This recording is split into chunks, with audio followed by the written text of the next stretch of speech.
तो जगजीवन बाबू उस कड़ी में एक दीप्यमान सूर्य के समान आज भी चमक रहे हैं। जगजीवन बाबू की जीवनी आप सब लोग लगभग जानते हैं। वही एक ऐसे शख्स थे, इतनी उनके पीछे जन समर्थन था कि इंदिरा गांधी जैसे आयरन लेडी भी उनसे डरती थी और इंदिरा गांधी भी प्यार से उन्हें बाबूजी कहा करती थी। तो हम आज वैसे महापुरुष के जयंती समारोह में उपस्थित हुए हैं जिनके कृतित्व और व्यक्तित्व से हम सब लोग प्रभावित हैं।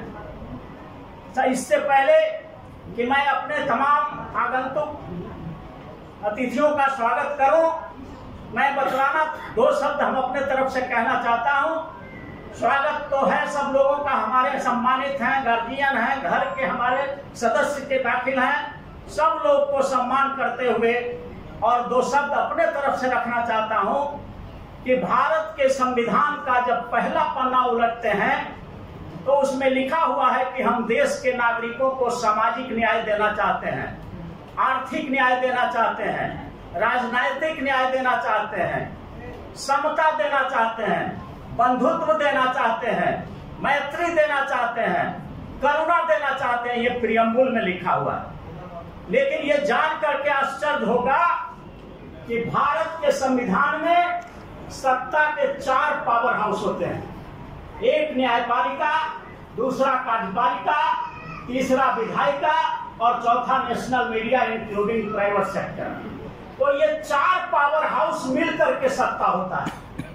हम लोगों का समाज अभी तक सिर्फ विधायिका को सत्ता समझते रही है और विधायिका माने प्रधानमंत्री बन गए, मुख्यमंत्री बन गए, एमएलए बन गए, एमपी बन गए तो हम लोग खुश हो जाते हैं कि सत्ता मिल गई। भारत के संविधान का गहन अध्ययन करेंगे तो ये सत्ता का 1/4 हिस्सा है। जब तक सत्ता के 4 पावर हाउस में, न्यायपालिका में, कार्यपालिका में, विधायिका में और नेशनल मीडिया में गरीब का 90% हिस्सेदारी नहीं होगा, तब तक ये सत्ता है ही नहीं। ये बिल्कुल सत्ता का 4वां हिस्सा है।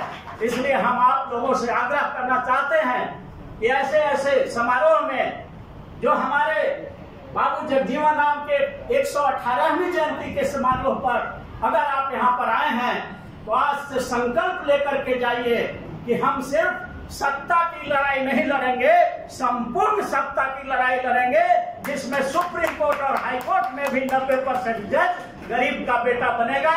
इस देश के नेशनल मीडिया में भी 90% मीडिया का मालिक गरीब का बेटा बनेगा। इस देश के कार्यपालिका में भी 90% IAS, IPS, यूनिवर्सिटी का प्रोफेसर, चेयरमैन, वाइस चेयरमैन गरीब का बेटा बनेगा। और जब तक सत्ता के 4 पावर हाउस में हमारा आदमी नहीं जाएगा तो न तो हमारे लोगों को सामाजिक न्याय मिलेगा, न आर्थिक न्याय मिलेगा, न राजनीतिक न्याय मिलेगा, न फौजदारी न्याय मिलेगा, न धन, धरती, राजपाट कहीं भी न्याय नहीं मिल सकता। क्योंकि आप देख ही रहे हैं रिजर्वेशन बहुत बड़ा हथियार किया था आर्टिकल 16 में बाबा साहब भीमराव अम्बेडकर ने, और उसमें बाबू जगजीवन राम का भी सहयोग रहा है उस समय। तो ऐसी स्थिति में हम ये कहना चाहते हैं कि उस हथियार को सत्ता के 4 पावर हाउस में लगाना होगा।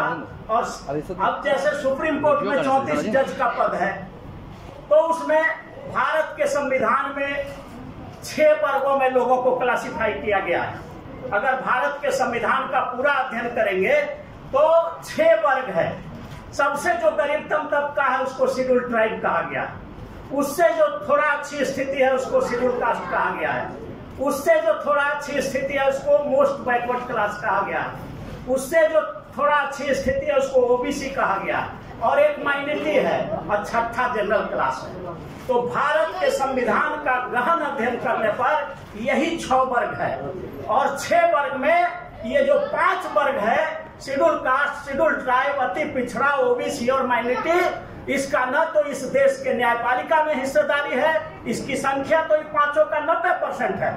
SC, ST, MBC, OBC और माइनॉरिटी का भारत में 90% जनसंख्या है, लेकिन देश के सुप्रीम कोर्ट, हाई कोर्ट और जिला न्यायालय में इसकी हिस्सेदारी मात्र 4 से 5% है। ये अरुण कुशवाहा नहीं बोल रहा, ये करिया मुंडा समिति का 30 सांसदों का पार्लियामेंट्री कमेटी का रिपोर्ट है, जिसमें ये बात आई है कि 5% जज इस देश में SC, ST, MBC, OBC minority सब मिला के हैं, जबकि इसकी संख्या देश में 90% है। तो हमें सत्ता के साथ साथ न्यायपालिका में भी 90% हिस्सेदारी की लड़ाई लड़नी ही होगी। नेशनल मीडिया में एक भी आपका आदमी नहीं है, आपका समाचार आता ही नहीं गरीबों के पक्ष में। अमीरों के पक्ष में सारे समाचार छप जाते हैं, लेकिन गरीबों के पक्ष में नहीं छपता है।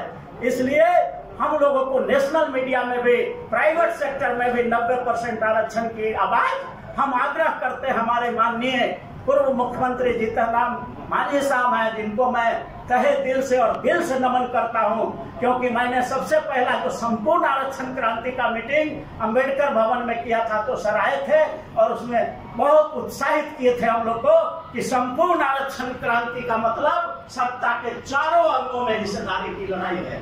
तो इन सब बातों के साथ आप लोगों को एक बार फिर जो हमारे जमीन पे बैठने वाले जमींदार हैं उनका भी स्वागत।